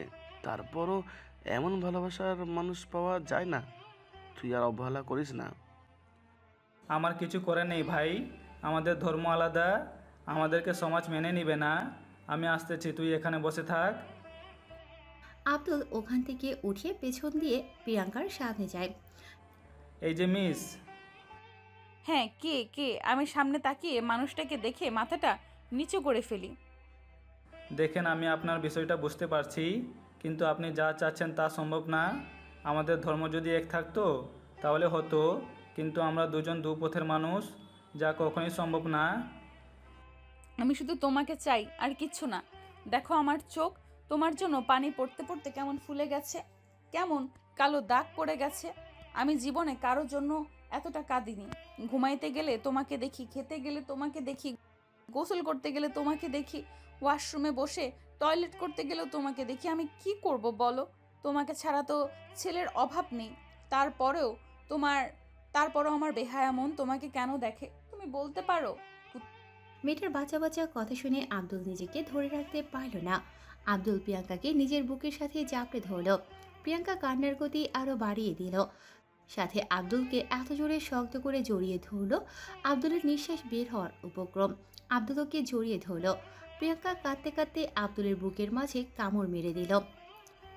তা এভাবে কয়দিন আগে আমাকে আপন করে নিলে কি হতো? এত কষ্ট কেন দিলি? কামড় মেরে মাংস সব তুলে নেব। প্রিয়াঙ্কা ব্যথা করছে, ছাড়ো। আর সবাই দেখছে, ছাড়ো। দেখলে তো আমার কি? আমি আমার বরকে ধরেছি, তোমার কি? বাবা, আমি তোমার বোর কবে থেকে হলাম? এখন এই মুহূর্তে তুই আমার নামে রেজিস্ট্রি করা জিনিস। বুঝলাম, ক্লাসে যাব, সামনে ফাইনাল পরীক্ষা। তুমিও চলো। শুধু প্রেমে পাগল হলে হবে না, লেখাপড়াটাও মনে করতে হবে। ওই, তোমার থেকে ভালো আমার। কইছে বাবা, কার মুখে কি শুনি? জি স্যার, আপনি জানেন পরপর 2 বার ক্লাস টেস্টে আমি সেকেন্ড হয়েছি, শুধু আপনাকে পাওয়ার জন্য। ওরে বাবা, আপনাকে তো আমি পেয়ে গেলাম, এবার ফার্স্ট হওয়ার থেকে আমাকে আর কেউ আটকাতে পারবে না। জানেমান। কি নির্লজ্জ বেহায়া মেয়ের বাবা, যেখানে সেখানে কিস করে দেয়। এদের বাড়িতে কি মা বাবা আত্মীয় স্বজন পাড়া প্রতিবেশী কেউ নেই? আমার তোমার মাঝে কেউ নেই যে আসবে তার ঠ্যাং ভেঙে হাতে ধরিয়ে দিব ডার্লিং। প্রিয়াঙ্কার কথা শুনে বেচারা আব্দুল হাসবে না কাঁদবে কিছু বুঝতেছে না। অনেক বুঝে শুনে প্রিয়াঙ্কাকে ক্লাসে নিয়ে গেল। তারপর একে একে ক্লাস করে যে যার মতো বাসায় চলে গেল। এভাবে দেখতে দেখতে 7টা দিন চলে যায়। এই 7 দিনে মেয়েটার পিছি পিছি কথা আর এমন ভালোবাসা দেখে ওর প্রতি আব্দুল ও কেমন যেন পাগল হয়ে যায়। একটা মেয়ে কীভাবে এতটা ভালোবাসতে পারে? আসলে ভালোবাসাটা হয়তো এমনই, যখন যার মধ্যে ঢুকবে তাকে পাগল করে দিয়ে যাবে। একদিন বিকেলবেলা আব্দুল তার ছোট্ট দোকানে, ও আপনাদের তো বলাই হয়নি, প্রিয়াঙ্কা মাঝে মাঝেই আব্দুলের এই ছোট্ট দোকানে আসে। এসে আব্দুলের হাতে ফুচকা আর ঝালমুড়ি খেয়ে যায়। তাহলে কি অবশেষে ফুচকাওয়ালার প্রেমে পড়েছে মেয়েটা? বর্তমান পরিপ্রেক্ষিতে এটাই বলা যায়। আর কি? আচ্ছা, ওকে কি কেউ বলে না ফুচকাওয়ালার সাথে প্রেম করিস? বিষয়টা অজানা। যাই হোক, একদিন বিকেলে, এই তুই সেই আব্দুল? বিগত 1 মাসে আমার মেয়ের অবস্থা দিয়ে খুব খারাপ লাগছে, কিন্তু যখন শুনলাম তোর কারণে আমার মেয়েটা ভালো হয়েছে, আস্তে আস্তে ভালোর পথে ফিরে আসছে, তখন মনে করলাম তুই যেমন ছেলে হোস, যেমন পরিবার হোক, আমার মেয়ের মুখের দিকে তাকিয়ে তোকে মেনে নিব। তোর নাকি অনেক জ্ঞান, অনেক ভালো একটা ছেলে। একটা কথা জানিস, আমার ছোট্ট মেয়েটার ছোট্ট থেকে কোনো আবদার আমি অপূর্ণ রাখিনি, সব কিছু আমি পূর্ণতা দিয়ে ভরে দিয়েছি। কিন্তু যদি একটা জ্ঞানী ছেলে হোস, এটা মানিস একটা হিন্দু ছেলে আর একটা মুসলিম মেয়ে কখনো এক হতে পারে না। পৃথিবীতে এমন মানুষকে ভালোবাসা উচিত যাদের ধর্ম এক। ধর্মে কখনো এগুলো সম্ভব হবে না, আর এগুলো করা মহাপাপ। তুই যদি বুঝতার ছেলে হোস, আশা করি এই বিষয়টা বুঝতে পারবি। খোঁজ নিয়ে দেখেছি তোর ঘরে তোর অসুস্থ বাবা মা, আর এতে তোর কোনো দোষ নেই, তাই তোকে কিছু বললাম না, শুধু ভালোই ভালোই বললাম তুই আমার মেয়েটার কাছ থেকে সরে যা। তবে একটা জিনিস আমার অবাক লাগলো, তোর নাম আব্দুল কেন? এটা তো 100% মুসলিম নাম, সত্যি করে বল তো তুই কি মুসলিম? যাই হোক তোর ব্যাপার, এরপরে যেন তোকে আমার মেয়ের আশেপাশে না দেখি। কথাগুলো বলে মেয়র ওখান থেকে চলে যায়। আব্দুলের কাছে বিষয়টা খারাপ লাগে। সত্যি উনি যা বলেছে তা তো খারাপ বলেনি। পৃথিবীতে এমন মানুষকে ভালোবাসা উচিত যার সাথে ধর্মে ধর্মে মিল থাকা অবশ্যই জরুরি, না হলে যে সমাজ এবং জাতি ধর্মের জন্য কলঙ্ক আমরা। এসব কথা ভাবতে থাকে আব্দুল। এভাবে তার ফুচকা ঝালমুড়ি বিক্রি করতে করতে রাত প্রায় 7টা বাজে। তখনই কোথা থেকে 2টা মাইক্রোবাস এসে তার সামনে দাঁড়ায়। গাড়ি থেকে হুড় হুড় করে 10-15 জন মানুষ নেমে আসে। কিরে শালা, 2 মাসের জন্য একটু কাজের বাইরে গেছি, আর আমার বউকে তুই জড়িয়ে ধরলি, আবার কিস করলি, আবার রিক্সায় রিক্সায় ঘুরে বেড়াস, আবার এখানে এসে ঝালমুড়ি খাওয়াস। আজ দেখবো তুই কত মুড়ি খেতে পারিস। ওরে ওরে, গাড়িটা তোল। কথাটা বলার সাথে সাথে 5-6 জন আব্দুলের হাত পা ধরে ফেলে। আব্দুল জোরে জোরে চিৎকার করতে থাকে, কিন্তু আশেপাশের মানুষ তাকিয়ে দেখে কেউ সাহায্য করতে আসে না। এটাই বর্তমান সমাজ ব্যবস্থা। তারপরে তারা গাড়িতে করে আব্দুলকে একটা নিরিবিলি স্থানে একটা ঘরে নিয়ে আসে। বল, ঝালমুড়ি খাবি? এই, ওর জন্য একটু স্পেশাল মুড়ি বানাতো। কথাটা শুনে রুবেলের দলের একটা লোক 10-20টা বোম্বাই মরিচ কুচি কুচি করে আব্দুল্লার মুখের দিকে দিয়ে দেয়। তারপরে মুখটা চেপে ধরে। আব্দুল নিঃশ্বাস নিতে না পেরে ঝালগুলো গিলে ফেলে। ও মা গো, কি ঝাল গো, মরে গেলাম গো। আমাকে এভাবে অত্যাচার করো না। আমার বাড়িতে আমার অসুস্থ মা বাবা, আমার কিছু হয়ে গেলে তারা বাঁচবে না, আমাকে ছেড়ে দাও। কে শুনে কার কথা? আব্দুলকে তারা পায়ে দড়ি দিয়ে উপর করে ঝুলিয়ে দেয়। ভাই কি করব? প্রতিউত্তরে রুবেল শুধু হাত দিয়ে কেমন ইশারা দেয়। যদি উপর থেকে ঝামেলা হয়? আমি আছি, কারো বালও ছিঁড়তে পারবে না, সমস্যা হবে না। মাদারি ভূত, আজকে তুই খতম। কথাটা বলে 4-5 জন স্টিক দিয়ে উদাম্মার মারতে থাকে। টানা 15 মিনিট একটানা তারা পেটাতে থাকে। একটা সময়, ও মা গো, মরে গেলাম গো, আমাকে মেরো না, এবার আমি মরে যাব। কে শুনে কার কথা? রুবেল কথাটা শুনে দৌড়ে এসে আব্দুলের বুকে ধপ করে লাথি মারে। ফলাফল স্বরূপ আব্দুলের মুখ দিয়ে গল গল করে রক্ত বেরোতে থাকে। এরপরে পাশ থেকে একটা ছেলে একটা লাথি দেয়, আর একটি ছেলে পাশ থেকে মাথার উপরে বাড়ি মারে।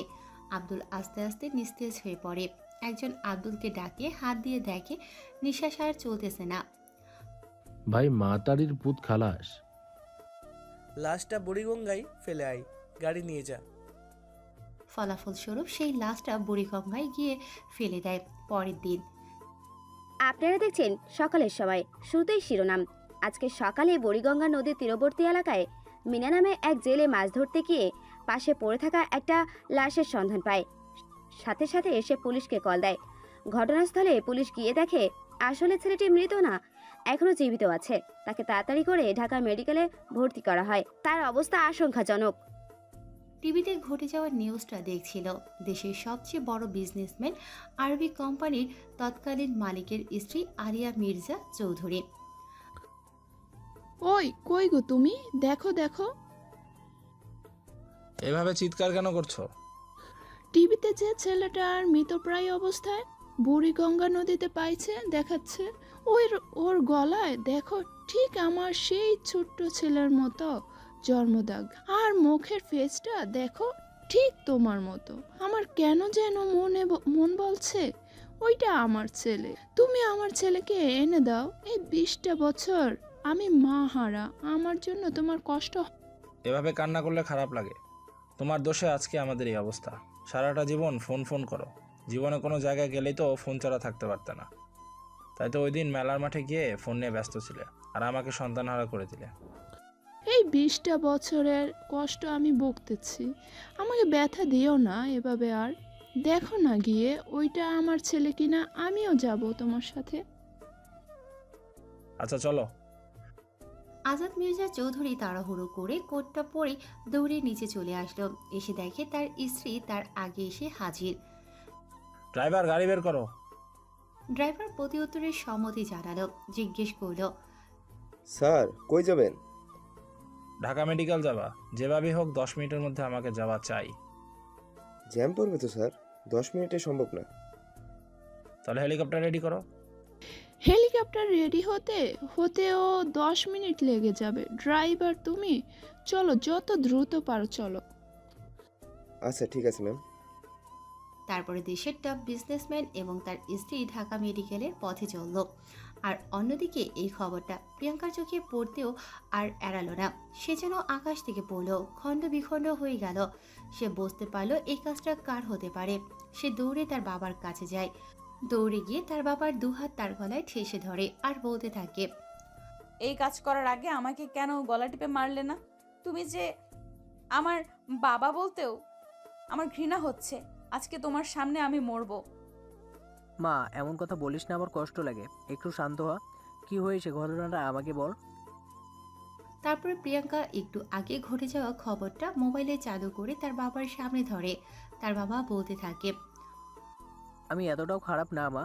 তোকে নিয়ে আমার পৃথিবী। ছোট থেকে যা চেয়েছিস তাই দিয়েছি।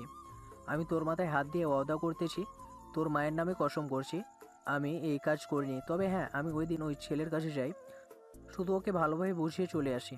সে বাবা, তুমি যা চাও তাই তো সম্ভব, কিন্তু তোমার আর আমাদের ধর্ম তো আলাদা, তাই এটা সমাজ মেনে নেবে না বলেই চলে আসি।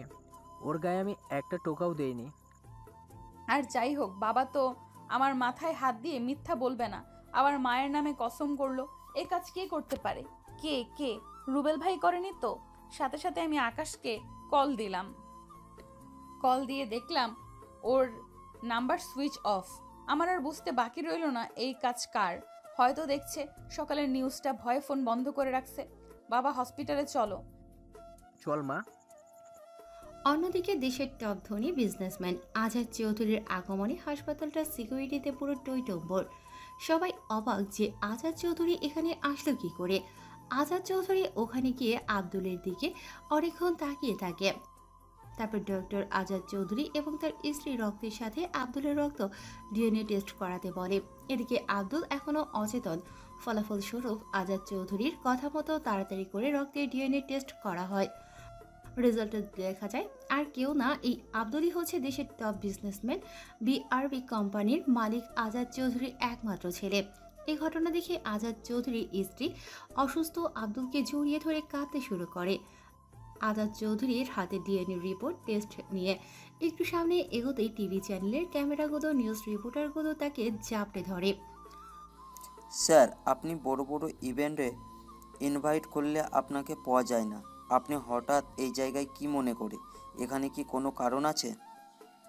আসলে বিষয়টা এমন না। আপনারা জানেন, আজ থেকে প্রায় 20 বছর পূর্বে আমার একমাত্র ছেলে হারিয়ে যায়। এ নিয়ে অনেক নিউজও করা হয়, কিন্তু কোথাও আমার ছেলেকে পাওয়া যায় না। দীর্ঘ 20টা বছর আমি আর আমার স্ত্রী হতাশার সাথে পার করছি। কিন্তু আজকে সকালে আমি আর আমার স্ত্রী যখন ওই ছেলেটাকে টিভিতে নদীর পাড়ে পড়ে থাকতে দেখি, ওর গলায় একটা জন্মদাগ দেখতে পাই, যা আমাদের ছোট ছেলের সাথে মিল পাই। তাই আমি আর আমার স্ত্রী এখানে দৌড়ে আসি। এসে আমার স্ত্রী আমাকে বলে আমাদের ডিএনএ টেস্ট করায়। ওই যে আমার হাতে ডিএনএ রিপোর্ট, ওই ছেলেই হচ্ছে আমার একমাত্র ছেলে, শাহজাদ চৌধুরী মির্জা। আজকে আমি খুবই খুশি এবং আবেগ আপ্লুত। তবে আমার এই ছেলের এই অবস্থার জন্য যারা দায়ী, তারা দেশে বা বিদেশে যে প্রান্তে যে গর্তে লুকিয়ে থাকুক না কেন, তাদের একটা একটা করে বের করে চরম থেকে চরমতম শাস্তি দেওয়া হবে। দয়া করে আপনারা এখন আর কোনো প্রশ্ন করবেন না। ধন্যবাদ। কথাগুলো বলেই আজাদ চৌধুরী ওখান থেকে সরে যায়। নিউজ রিপোর্টারগুলো যে যার মতো নিউজ কভার করতে শুরু করে। বাকিটুকু পাশ থেকে এতক্ষণ মেয়র আর প্রিয়াঙ্কা কথাগুলো শুনছিল। তারাও যেন আকাশ থেকে পড়ে। তারা নিজের কানকে যেন বিশ্বাস করতে পারছে না। হুট করে কি থেকে কি হয়ে গেল, আদৌ কি সম্ভব? কিন্তু এটাই বাস্তব। এভাবে আরও 2টা মাস চলে যায়। এই 2 মাসে পুরোপুরি ট্রিটমেন্ট শাহজাদ চৌধুরী ওরফে আব্দুল এখন পুরোপুরি সুস্থ। আব্দুল হাসপাতালের বেডে বসে আপেল খাচ্ছিল। দূরে দেখে তার বন্ধু সাজ্জাদ দাঁড়িয়ে। কিরে কুত্তা, ওখানে দাঁড়িয়ে কি করিস? এখানে আয়। তোর সঙ্গে কথা বলতে ভয়ে। তুই কি সেই আব্দুল আছিস? তুই হলি এখন শাহজাদ চৌধুরী, বাংলাদেশের প্রথম ধনীর একজন। ঢং মারিস আমার সাথে? চোখ বন্ধ কর। হ্যাঁ, করলাম। তারপরে আব্দুল একটা বক্স সাজ্জাদের হাতে দেয়। বক্সটা দেখতে ছোট। সাজ্জাদ খুলে দেখে একটা গাড়ির চাবি। তারপরে আব্দুল তাকে সঙ্গে করে বাইরে এনে একটা ল্যাম্বরগিনি গাড়ি দেখায়। দোস্ত, আমার সাথে শুরু থেকে ঘটে যাওয়া সমস্ত ঘটনা আমি আব্বু আম্মুর সাথে শেয়ার করি। তারা বিষয়টা বুঝতে পারে জীবন কত অদ্ভুত, তাই না? মানুষ একটা আব্বু আম্মু পায় না, আজকে আমার দুটো আব্বু আম্মু। চল একটা ছোট ফ্ল্যাশব্যাক থেকে ঘুরে আসি। বাবা, আমাকে মাফ করে দাও, আমার জন্য তোর এত কষ্ট জীবনে। ওই দিন যদি ফোন ব্যবহার আমি না করতাম, তুই ওই মেলার মাঠ থেকে হারিয়ে যেতে না। মা, তুমি কষ্ট পেও না। ওই দিন না হারিয়ে গেলে আমি পৃথিবীটাকে বুঝতে পারতাম না, বাস্তবতা শিখতে পারতাম না। তবে আমি তোমাদের সাথে যেতে পারবো না। কেন বাবা, যেতে কেন পারবি না? এই বয়সে তোকে ছাড়া কিভাবে থাকবো? তোর মা ঠিকই বলেছে। দেখো আব্বু আম্মু, আজ আমি মারাও যেতেও পারতাম। আজকে যে আমি এত বড় হয়েছি, যাদের মাধ্যমে তাদের ভুলে কিভাবে যাই। আবার আমার আরও একটা বাবা মা আছে যারা আমাকে সেই ছোট্টবেলায় তোমরা হারানোর পর পায় আমাকে তিলে তিলে করে বড় করেছে। আমাকে বড় করতে গিয়ে আমার ওই বাপটা আজকে পাহারা, মা আজকে একা। তারা চাইলে কিন্তু অনেক ভালো জীবন কাটাতে পারতো, কিন্তু আমার জীবন গড়তে গিয়ে তারা। আরে পাগল ছেলে, এই ব্যাপার? ওই দরজার দিকে দেখ। আব্দুল দরজায় তাকিয়ে দেখে আগের মা বাবার চোখে পানি। বাবা হুইলচেয়ারে, মা তার পেছনে ওই একটা ধরে আছে। আব্দুলের কথাগুলো শুনে যেন তার কান্না করছে, তা বুঝতে বাকি রইল না। এরই মাঝে, তুই কিভাবে ভাবলি আমরা তো অকৃতজ্ঞ বাবা? তোর এই 1 মাস অসুস্থ থাকায় আমি খোঁজ নিচ্ছি তোর ছোট থেকে তোর সাথে কি কি হয়েছে। এই মানুষগুলোর কাছে আমি আর তোর আজীবন ঋণী থাকবো। আজকে এই বয়সে আমরা কিভাবে তাদের ছেড়ে দিই? আজকে থেকে তারাও আমাদের বাড়িতে আমাদের সাথে একসাথে থাকবে। মানুষের না একটা বাপ মা থাকে, তোর না হয় একটা আব্বু আম্মু আর একটা বাবা মা থাকবে। কথাগুলো শুনে আব্দুল তার বাবাকে জড়িয়ে ধরে, সবার সামনে বাবাকে একটা কিস করে দেয়। তুমি এত ভালো কেন? আজ থেকে আমাদের পরিবারটা অনেক ভালো পরিবার হবে, তাই না বলো? আম্মু, তুমি এদিকে আসো। আব্দুলের আম্মু এসে আব্দুলের গালে একটা চুমু দেয়। এ কি, বাবা মা এদিকে বসে থাকবে, ওদিকে আসবে না? তারাও কাছে এসে আব্দুলকে আপন করে নেয়। তারপরে সবাই মিলে হালকা কিছু খেয়ে নেয়। খাওয়ার সময় আব্দুল প্রিয়াঙ্কার কথা সব কিছু ঘুরে বলে। বাবা মা, আব্বু আম্মু আর মেনে নিতে অমত করেনি। তবে আব্দুল প্ল্যান করে প্রিয়াঙ্কাকে একটু সারপ্রাইজ দেবে। আব্বু আম্মু বাবা মাকে তাদের মতো শিখিয়ে দেয়। ফ্ল্যাশব্যাক শেষ। শালা, কেউ একটা বাবা মা পায় না, তোর 2টা। পারবো না, আমারও ভাগ আছে। আরে আমার মানে তোর, তোর মানে আমার, শুধু বউয়ের ক্ষেত্রে আলাদা। হা হা হা। আস্তাগফিরুল্লাহ, তুই শালা পাক্কা হারামি। যাই হোক, এই গাড়িটা কার? নতুন গাড়ি কিনলি বেশ ভালো হবে, তোকে মানাবে দোস্ত। আরে এটা আমার না, তোর জন্য। মনে আছে আমাকে অনেকবার বলতি তোর এই গাড়িটা অনেক পছন্দ, দুবাই থেকে কাস্টমাইজ করে স্পেশালভাবে আনা। একদম কাঁদবি না। মনে পড়ে একদিন তুই তোর শখের বাইকটা রেখে কিভাবে অপারেশনের টাকা দিয়েছিলি? ওই দিন কাঁদতে নিষেধ করেছিলি। তুই আমার খারাপ সময় যেভাবে পাশে থাকছিস, আমি আমার সব কিছু দিয়ে দিলাম, এর মূল্য পরিশোধ করতে পারবো না দোস্ত। কথাটা বলে আব্দুল জড়িয়ে ধরল সাজাদকে। তাহলে প্রিয়াঙ্কা ব্যাপারটা কি করবি? কেন, 3 দিন পরে বিয়ে করব। মানে? হ্যাঁ, ভাবছি তাড়াতাড়ি বিয়েটা করে নিই। আব্বু আম্মুকে শিখিয়ে দিয়েছি, তারা বলবে আমার স্মৃতি নেই। আমি তাকে কলেজের বড় আপু হিসেবে বিয়ে করছি। আমাদের সম্পর্কের কথা মনে নেই। বাসরাতে সারপ্রাইজ দিব। প্রিয়াঙ্কার আব্বু আম্মু বিয়েতে রাজি। এখন বিয়ে থেকে সমস্ত দায়িত্ব তোকে নিতে হবে একা হাতে। ভালোই, তোর রাস্তা ক্লিয়ার। তারপরে আমারটা। কিন্তু যেগুলো তোকে এভাবে মারলো, ওদের কি ব্যবস্থা? আল্লাহ যা করে ভালোর জন্য করে। কিছু কিছু সময় কিছু কিছু ঘটনা আমাদের খারাপ মনে হলেও এর পিছনে বড় একটা উদ্দেশ্য থাকে। আমাকে ওরা মেরে যখন ফেলে দেয়, ঘটনাটা আমাদের জন্য খারাপ হলেও এই ঘটনার মাধ্যমে কিন্তু আমার পরিচয় আমি ফিরে পেলাম। এর পিছনে আল্লাহ এত বড় উদ্দেশ্য রাখছে তা আমরা কখনোই ভাবছি। তাই ওদের উপরে অভিযোগ নেই। আর বাবা আমার কথা কিছুতেই শোনেনি। ওদের ধরে আজীবন কারাদণ্ড করতে চেয়েছিল, কিন্তু আমি অল্প শাস্তি দিয়ে ছেড়ে দিতে বলেছি। বাদ দে। এরপরে দেখতে দেখতে 3টা দিন চলে যায় আর তাদের বিয়েও হয়ে যায়। তারপরে বাসর ঘরের কাহিনী তো আপনারা প্রথমেই শুনেছেন। ফ্ল্যাশব্যাক শেষ। আমার সাথে কেন এমন হয়? যখনই তোমাকে পরিপূর্ণভাবে ফিরে পেলাম, তোমার স্মৃতিহারা, তুমি কি আমাকে আগের মতো ভালোবাসবে না? হুট করে প্রিয়াঙ্কা মন খারাপ করে ব্যালকনিতে চলে যেতে দেখে আমার মনটাও খারাপ হয়ে যায়। আমি হাত বাঁধা খুলে পিছন থেকে গিয়ে ওকে জড়িয়ে ধরি। প্রিয়াঙ্কা আঁতকে ওঠে। ও যেন কল্পনাই করতে পারেনি এমন কিছু হবে। এসব কি হচ্ছে? আমি কি স্বপ্ন দেখছি? আরে না জান পাখি, বাস্তবে দেখছো। তারপরে আমি আর ধৈর্য না ধরতে পেরে ক্লাস ব্যাগের কাহিনীগুলো সব কিছুর সাথে শেয়ার করি। এইভাবে কষ্ট না দিলে তোর হয় না? আমি কি মানুষ না? আমার কষ্ট লাগে না? জানিস এই 3টা দিন কি কষ্ট পেয়েছি। তোকে পেয়েও আমি যেন পেলাম না, এমন অবস্থা যে তোর স্মৃতি নেই, কিচ্ছু মনে নেই। কেমনে থাকবো তোর সাথে? অনেক কষ্ট পেতে হয়েছে জানিস। বাবা কি ঢং!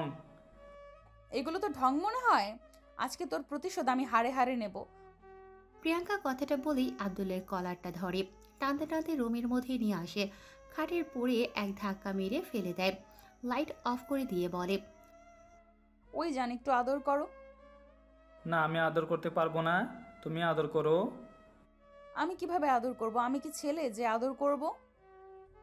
তাহলে আদর করতে হবে না, ঘুমাও। না, একদম ঘুমাবে না। আচ্ছা দাঁড়াও, আমি আদর করছি। আমি দাঁড়াতে পারবো না। আরে বাবা, ওয়েট করতে বলছি। তুমিও না, বাসর ঘরে কেউ এমন করে। আচ্ছা বুকে আসো, তোমার ঠোঁট জোড়া চুষে খেতে কত মিষ্টি। আচ্ছা এই নাও আমার ঠোঁট জোড়া, দেখো কত মিষ্টি। প্রিয়াঙ্কা কথাটা বলে আব্দুলকে বুকের মাঝে শক্ত করে জড়িয়ে ধরে। আব্দুলের মুখের কাছে ঠোঁটজোড়া এগিয়ে দিল। আব্দুল প্রিয়াঙ্কার ঠোঁটজোড়া নিজের মুখের ভেতর ঢুকিয়ে চুষে চুষে খেতে লাগলো। কিছুক্ষণ প্রিয়াঙ্কার ঠোঁটজোড়া চুষে খাওয়ার পর দুষ্টমি করে আব্দুল প্রিয়াঙ্কাকে বলল, জান তোমার ঠোঁট এত গন্ধ করছে কেন? কি বললে? 10 মিনিট আমার ঠোঁট চুষে খাওয়ার পর বলছো আমার ঠোঁটে গন্ধ করছে? থাক, তোকে আদর করতে হবে না, আমি তোমাকে আদর করছি। দাঁড়া, দেখাচ্ছি মজা। প্রিয়াঙ্কা কথাটা বলে আব্দুলের পাঞ্জাবি পায়জামা একটানে খুলে ফেলল। তারপরে চলে আব্দুলের উপরে অমানবিক অত্যাচার। এই অত্যাচার দেখতে অবশ্যই আপনাকে বিয়ে করতে হবে। আর আপনি যদি বিবাহিত থাকেন, আজকে রাত্রে আপনার বইয়ের উপর অ্যাপ্লাই করতে পারেন। ধন্যবাদ। এত সময় আমি আব্দুল আপনাদের সাথে ছিলাম। গল্পটা কেমন লাগলো অবশ্যই জানাবেন। আপনাদের জন্য গল্প লিখতে লিখতে সকাল 7:30 বেজে গেল। এত কষ্ট করে একটা কি কমেন্ট অ্যাকসেপ্ট করতে পারি না? গল্পটা কেমন হয়েছে? আপনাদের একটা কমেন্ট আমাকে উৎসাহিত করে আরও সুন্দর গল্প উপহার দেওয়ার। ধন্যবাদ। ভালো থাকবেন, ভালো রাখবেন এই প্রত্যাশাই করি। আল্লাহ হাফেজ।